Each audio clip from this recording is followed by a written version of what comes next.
ni kwamba hakuna anayekuja kukuokoa. Watu watakutia moyo kwa maneno, lakini mzigo utabaki mabegani mwako.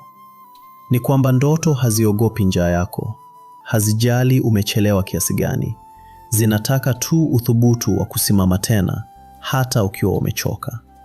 Ni kwamba walio karibu nawe wanaweza kukuacha pale unapowahitaji zaidi, na bado dunia itaendelea kuzunguka kama hakuna kilichotokea. Ukweli mchungu zaidi, hakuna siku sahihi ya kuanza. Kuna leo tu, na leo ikipita, kesho itakuuliza kwa nini hukuthubutu jana. Kioo hakidanganyi na makaburi hayatoi udhuru. Maumivu ya nidhamu ni nafuu kuliko majuto ya fursa zilizopita kwa hofu.